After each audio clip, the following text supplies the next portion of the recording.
Hello. Right. How are you? Let's talk about Ireland. Because it's all kicking off. Oh, it's happening over there. It's all kicking off. It's all getting rather grubby. I used to play a game years ago by a company called Level 9. It was called Emerald Isle. And for those of you old enough to remember, it was a text-only adventure. You know? Pick up stick. Hit goblin. Turn left. One of those. But I was obsessed with the idea of the Emerald Isle. And I went to Ireland recently, and it's a beautiful country populated by generally very, very friendly and very lovely people. Small population, but a great country, beautiful. Green like you've never seen. So it is a lovely place. But they're having a bit of a wobble. And they're having a bit of a wobble because in 2015, the Irish government managed to slyly slip into legislation the concept of gender identity, and in particular, self-ID, which means anybody who wants to can say, I'm a lady. Legally become a legal woman, which of course is a legal fiction. But it didn't seem to make any difference. I mean, they weren't really bothered until, of course, things like the shame of having a man turn up at a conference called Lesbian Lives and talk about his life as a lesbian. Really? But, you know, even after that, like so many others, they continue to do the Emperor's new clothes. The king is in the altogether. He's altogether as naked as the day that he was born. That, yeah. But the law's beginning to damage women. It's misogynistic. It's safeguarding risk. It's homophobic. And anybody that knows about the Barbie Kardashian case can see that can be a very real thing. So this homophobic idea, gender identity, which is also blatantly misogynistic as well. So it's sort of ticking a number of boxes on that front. And the National Broadcaster of Ireland, which is RTE, on the 10th, 13th and 15th of this month, broadcast phone-in discussions around language and gender. And bear in mind, the attack from gender ideologues and queer theorists is always by language. And this caused a bit of a furore, right, in what I'm calling the gendered Emerald Isle. People weren't happy, right? So there was anger. The confused programs, they're confused. The programs are generally confused, to say the least. But it's refreshing to hear the conversation take place, even if it is on a simplistic level, which it only appears that way because many of us elsewhere other than Ireland are further down the road with the conversation than Ireland currently is.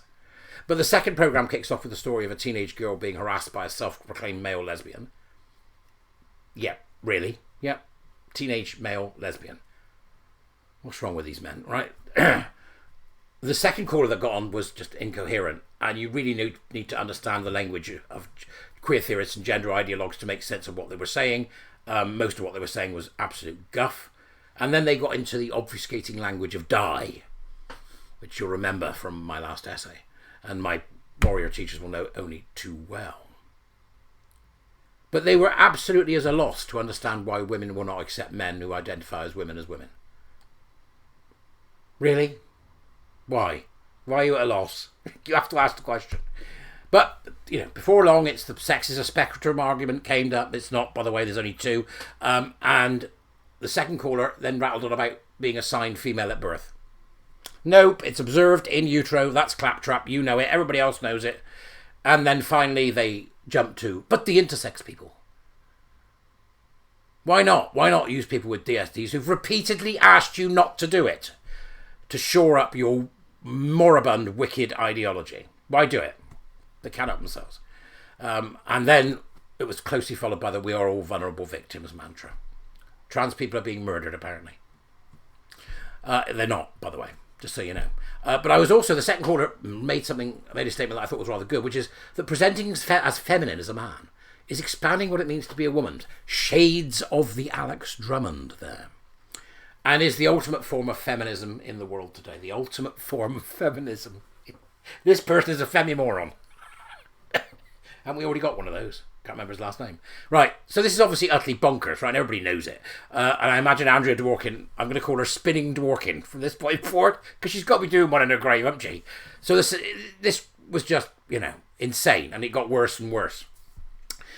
Even to the point, men undressing in front of women is not an issue. Really? Really? You want to try that? Go for the Staniland question. Or Helen. Is it okay for a man to have his penis out in front of your 8-year-old daughter. No, it's not. Okay. What are these men doing? Get out of women's spaces.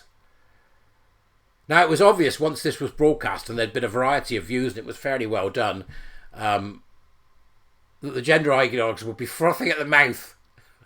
And true to form, the identitarian far left did not disappoint in any way. So the first people out of the gate, I think, were the Dutch lesbian, not Dutch, Dublin lesbian line. Dublin lesbian line, which is, or as I call them, turkeys voting for Christmas. And they tweeted that trans and non-binary people are absolutely central to the LGBTQIA2SP and knees and bumps a daisy community. And Dublin lesbian line is a strongly trans inclusive organisation. So that's men then. Male lesbians. Gosh. We vehemently, they do it vehemently as well, frothing at the mouth, denounce facilitation of a transphobic live debate, which puts the safety and lives of trans people in danger. I mean, talk about hyperbole. I talked about hyperbole in the first version of Jester Minute. Here it is, red and something claw for you to see. Arr. Dublin Pride were next. Out they came. They've severed ties with RTE. Good. Go away. In a replay of the likes of Stonewall, if you remember Stony Balls, and the LGBT floundering Asian, throwing their toys out of the pram over the conversion therapy bill and boycotting a global conference called Safe to Be Me, which the UK government subsequently cancelled. My sources tell me they don't care. Good. I don't either. I'm glad they've done it. I'm glad they've cancelled it. We need a pause here, right? The interim report from Cass should worry us all. And you need to read it. Again, it's in the essay here, you see, that I put on my blog that's for my patrons. You can read it in the essay. I put that as well as some other disturbing phenomena that affect women and same-sex attracted people. Many people are waking up to this now, particularly gay people. I'm having more and more conversations, and my inbox has been flooded this week with people who are too frightened to speak. I think they're particularly shocked by the gay conversion therapy that gender identity means has to be practiced, as was seen in the Tavistock. Again, links in the essay. So I'll make this plain as a gay man. I've got nothing to do with the TQ alphabet bits, whatever comes next. And I certainly don't hold with their anti-reality, anti-science belief system. And so I think that's worth saying, and gay men should say it loudly and proudly. Get out. We have nothing to do with you. The launch of the Gay Men's Network's coming. I mean, that alongside the existing work of LGBT Alliance. I'm already working with the Gay Men's Network, so I'm looking forward to doing more with them. And a return to reality will be welcomed. I mean, let's get some reality going on. Because many people have been silenced by this covert threat of a social death. That's how they do it. They'll kill you socially. Like the Scarlet Letter. Or perhaps even people who've been directly impacted, like the Education Secretary. Got himself hounded out of Oxford. These people. Arrest them. Monsters. No, we shouldn't do that. They've got the right to speak. And I've got the right to take the piss out of them. But you allow this madness, these theories, I mean, the behaviour of the acolytes that this theory spawns can be seen in full flow in what happened to the Education Secretary in Oxford.